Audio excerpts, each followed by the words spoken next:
Hello friends, नमस्ते। DB education में आपका स्वागत है। चलिए आज हम जिसकी बात करेंगे वो करेंगे संघ की भाषा की। संविधान का भाग 17 हम देखेंगे। इससे पहले हमने 16 तक क्लियर किया और उम्मीद है कि आप लोगों ने संविधान के भाग 16 तक सब कुछ क्लियर कर लिया होगा। जितने आर्टिकल हमने पढ़ लिए हैं वो भी क्लियर हो गए होंगे। और आपकी जो भी एग्जामिनेशन की तैयारी कर रहे हैं, आप चाहे रेट की करें, पुलिस कांस्टेबल की करें, आईएएस, आईपीएस या आरएएस की करें, उनमें आपको कहीं ना कहीं इसका प्रॉफिट मिलेगा। तो चलिए हम देखते हैं। हमारा आज का जो टॉपिक है वो है भारतीय संविधान भाग 17 राजभाषा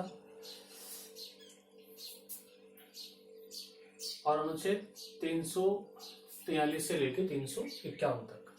पहले हम ये देखेंगे कि राजभाषा होती क्या है। राजभाषा को हम डिफाइन करें तो यहां हम लिखें राज प्लस भाषा।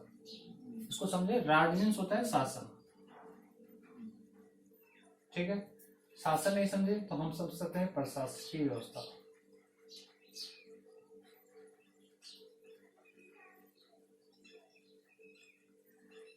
प्रशासनीय व्यवस्था भी नहीं समझे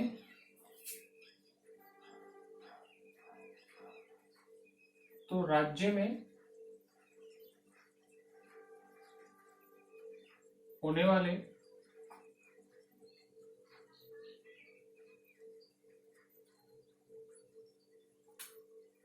कार्य जिनको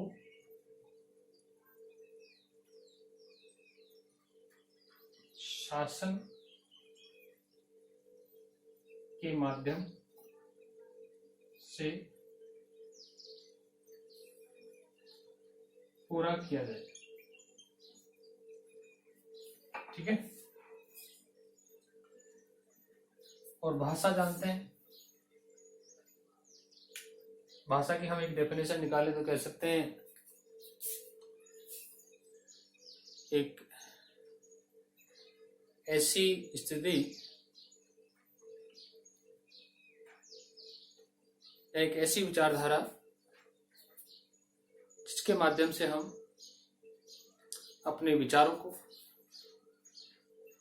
आदान प्रदान करते हैं, चाहे वो लिखित रूप में हो, चाहे वो मौखिक रूप में हो, चाहे वो सांकेतिक रूप में हो। इन सब का मिला जुला रूप क्या कहलाता है? भाषा कहलाता है, ठीक है। तो राज मतलब शासन करने में या शासन के कार्यों में या प्रशासनिक कार्यों में किस भाषा का इस्तेमाल किया जाए और कौन सी भाषा इस्तेमाल की जा रही है, उसको क्या नाम दिया गया? राजभाषा नाम दिया गया। क्लियर यहां तक?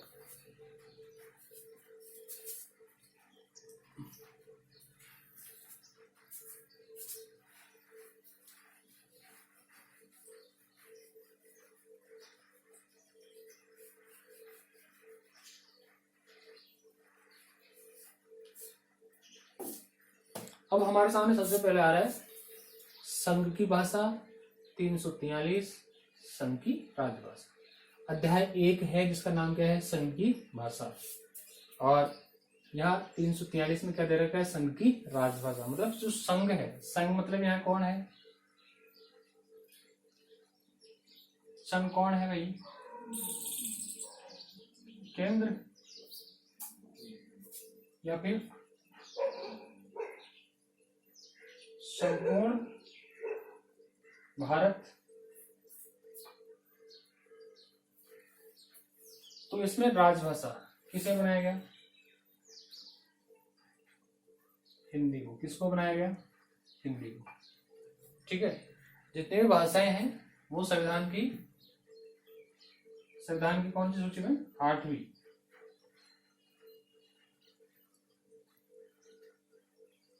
अनुसूची में है। क्लियर? 343 संघ की राजभाषा, ये किस में दिए गए हैं? 8 अनुसूची में दिए गए हैं। और ये केंद्र के लिए होती है। केवल जो राजभाषा है, राज कार्यों करने की जो भाषा है, उसे किसे माना गया? हिंदी को है या देवनागरी लिपि को। क्योंकि हिंदी किस में लिखी जाती है?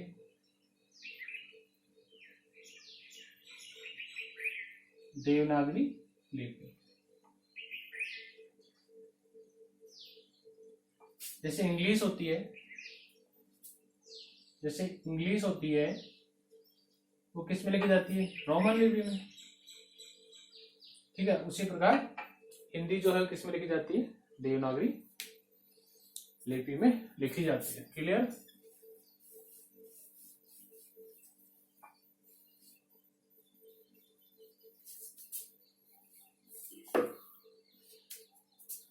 फिर है अनुच्छेद 344 भाषा के संबंध में आयोग एवं संसद समिति।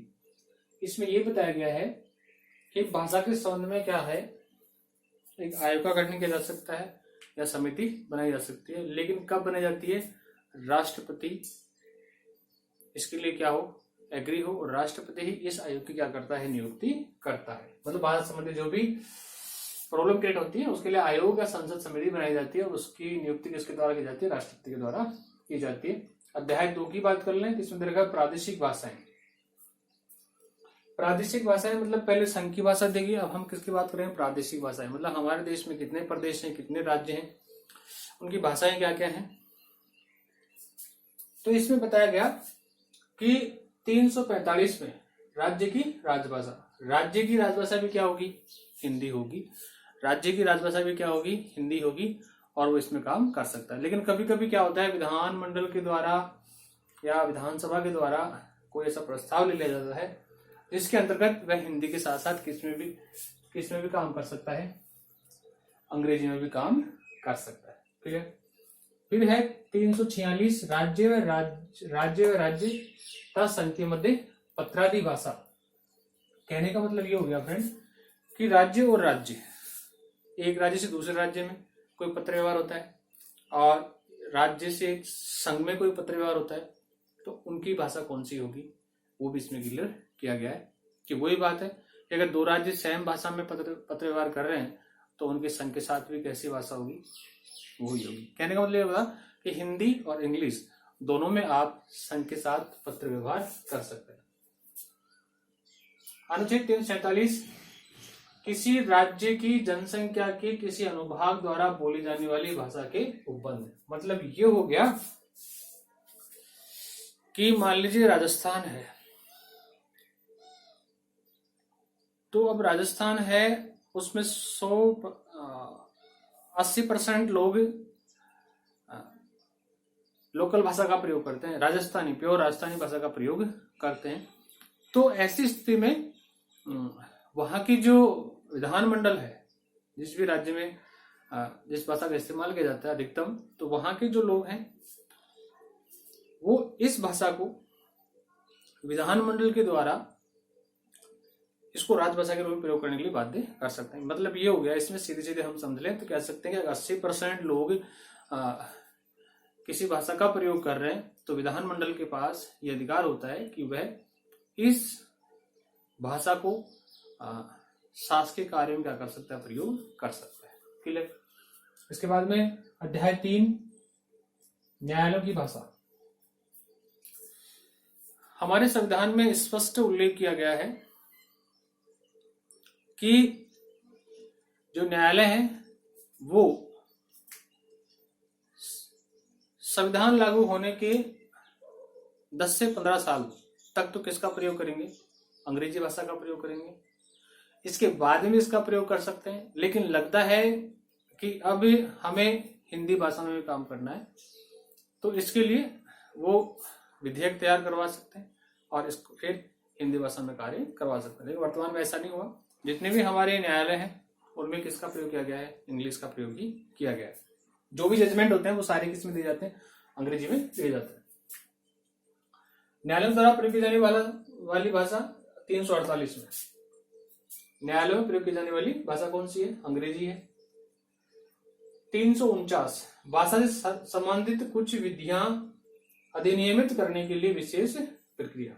ये वही बात है, भाषा से संबंधित कुछ विधियां अधिनियमित करने के लिए विशेष प्रक्रिया। विशेष प्रक्रिया से मतलब ये हो गया कि वही आयोग बनाना, समिति बनाना, फिर संसद में उस भाषा संबंधित विधेयक लाना, फिर उस विधेयक को प्रस्तुत करना, फिर उसको वहां से पारित करवाना, फिर राष्ट्रपति के पास जाना। तो कहने का मतलब ये कि इसमें आप क्या कर सकते हैं, भाषा संबंधित कुछ विधियों को अधिनियमित करके विशेष प्रक्रिया अपना सकते हैं। इसमें राष्ट्रपति की अहम भूमिका होती है। फिर है अध्याय 4, ये विशेष निर्देश है। अध्याय 4 क्या है, विशेष निर्देश है। इसमें दे रखा है 350।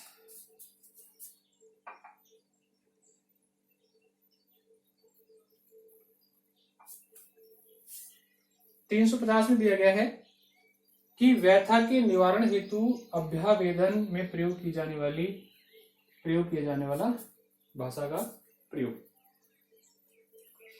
मतलब ये देखिए अभ्यावेदन क्या होता है, इसको देख लेना पहले। इसको इंग्लिश में कहते हैं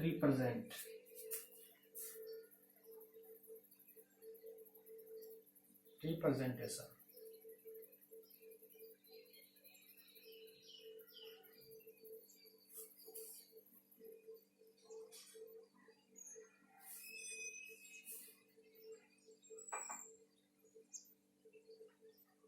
दोहरान पे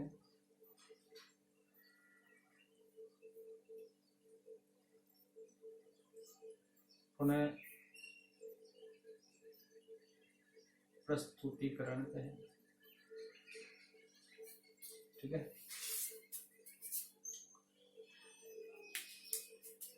व्यथा के निवारण हेतु अभ्यावेदन में प्रयोग की जाने वाली भाषा। मतलब ये हो गया, मान लीजिए मैं हूं, मुझे अंग्रेजी समझ में नहीं आ रही, हिंदी समझ में नहीं आ रही, तो जिस व्यक्ति को प्रॉब्लम है, व्यथा मतलब समस्या है, उसकी समस्या के निवारण हेतु उसका जो प्रेजेंटेशन है, कहने का मतलब मुझे अपनी समस्या का समाधान करने के लिए मेरी जो लोकल भाषा है उसके अकॉर्डिंग ही मैं अपनी समस्या के समाधान हेतु वहां क्या करूं, आवेदन कर सकता हूं। कहने का मतलब ये हो गया कि जिसको जैसी लैंग्वेज आती है उस लैंग्वेज का सहारा लेते हुए वो व्यक्ति क्या कर सकता है, अपनी समस्या का समाधान मांग सकता है, ठीक है। अभ्यावेदन प्रस्तुतिकरण या दोहरान किया जा सकता है, रिप्रेजेंटेशन होता है। क्लियर बात।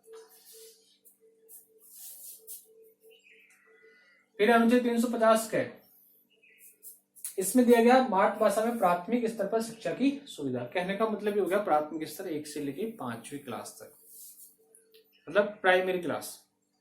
वहां आप बच्चों को हिंदी इंग्लिश की बजाय क्या करें, कौन सी भाषा में शिक्षा दे सकते हैं, मातृभाषा। मतलब जो लोकल भाषा है उनकी, जिस भाषा में वो अपनी बात रखते हैं, उस भाषा में क्या कर सकते हैं आप, उनको शैक्षिक या शिक्षा प्रदान कर सकते हैं। लिखा गया है कि शिक्षा की सुविधा दी गई है। और वर्तमान स्थिति की बात कर लें तो हमारे यहाँ सरकार के द्वारा अभी जो नई शिक्षा नीति लागू हुई है 5+3+3+4, ये नीति लागू हुई है, तो इसमें हम इसकी बात करेंगे 5 की, है ना। तो ये 1 से 5 तक वाली बात होती है इसमें। तो इसमें स्पष्ट लिखा गया है कि आप क्या करेंगे, कौन सी भाषा का प्रयोग करेंगे, मातृभाषा का प्रयोग करेंगे। बच्चों को शिक्षा देने के लिए किसका प्रयोग करेंगे, मातृभाषा का प्रयोग करेंगे, मतलब लोकल भाषा जिसमें आप आराम से समझ सकते हैं। क्लियर। फिर 350 है, ये कह रहा है भाषाई अल्पसंख्यक वर्गों के लिए विशेष अधिकारी। अब भाषाई अल्पसंख्यक क्या होते हैं, उनके लिए विशेष अधिकारी होती है, तो वो भी देख लें आप।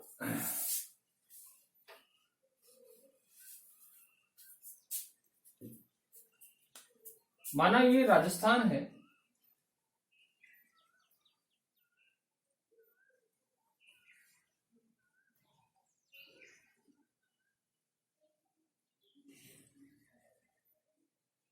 ये राजस्थान है, यहां इधर वाला एरिया यहां ले लें हम, ठीक है। मैं भाषा अल्पसंख्यक की बात कर रहा हूं, यहां ले लें जैसलमेर वाला एरिया। यहां जो जैसलमेर है उसमें इतना सा एरिया, ठीक है, ये इतना सा एरिया है, वो किसका इस्तेमाल करता है, उर्दू भाषा का प्रयोग करता है। साहब मुस्लिम इलाका है थोड़ा सा, तो किस भाषा का प्रयोग करता है, उर्दू भाषा का। अब ये जो बंदे हैं ये हिंदी नहीं जानते, ना इंग्लिश जानते हैं, ना वहाँ की लोकल लैंग्वेज जानते हैं। ये सिर्फ कौन सी भाषा जानते हैं? उर्दू भाषा जानते हैं। तो ऐसी स्थिति में अनुच्छेद 350 ख में स्पष्ट लिखा गया है कि भाषाई अल्पसंख्यक वर्ग है, उसके लिए उसी लैंग्वेज में काम करने वाले विशेष अधिकारों की नियुक्ति की जाती, अधिकारियों की नियुक्ति की जाती है। ये किस में दिया गया? 350 ख में। क्लियर है? यहां तक समझ में आ गया? इसके बाद देखें 351 हिंदी भाषा के विकास के लिए विशेष निर्देश। कहने का मतलब ये हो गया कि आप 10 से 15 साल तक क्या करें? इंग्लिश में काम करें, राजकीय भाषा का प्रयोग करें, लेकिन उसके बाद में आप हिंदी भाषा के प्रयोग के लिए भी क्या कर सकते हैं? विधेयक तैयार कर सकते हैं, कानून बना सकते हैं, उसके लिए निर्देश जारी कर सकते हैं कि आप अंग्रेजी के साथ साथ किसका प्रयोग करें? हिंदी का प्रयोग करें। क्लियर? यहां तक समझ में आ गया? तो चलें, तो हिंदी भाषा का प्रयोग करें। तो इस प्रकार ये जो हमारा भारतीय संविधान भाग 17 है वो सिर्फ भाषा और भाषा से संबंधित है, और इसमें हमने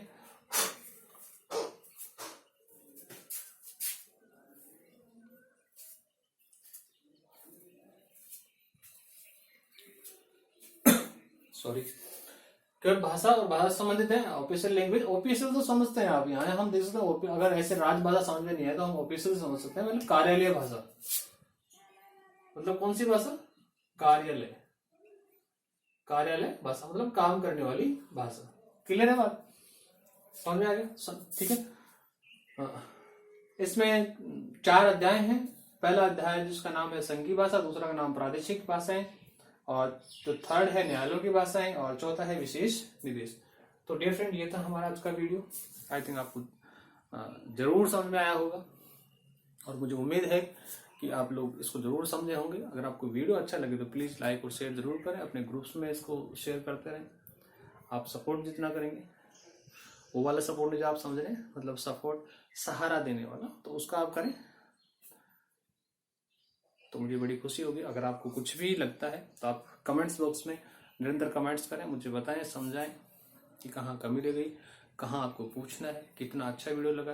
अगर आपको वीडियो अच्छा लगे तो भी आप कमेंट्स करें, लाइक जरूर करें। अगले वीडियो में हम मिलते हैं, भाग 18 देखेंगे। इसके बाद हमारे पास 5 भाग हो रहे हैं, क्योंकि हमने पढ़ा है कि संविधान के 22 भाग, 17 हमने क्लियर कर लिए, 18, 19, 20, 21 और 22। इसके बाद में हम दूसरा नेक्स्ट चैप्टर देखेंगे। तब तक के लिए नमस्कार, जय हिंद, जय भारत।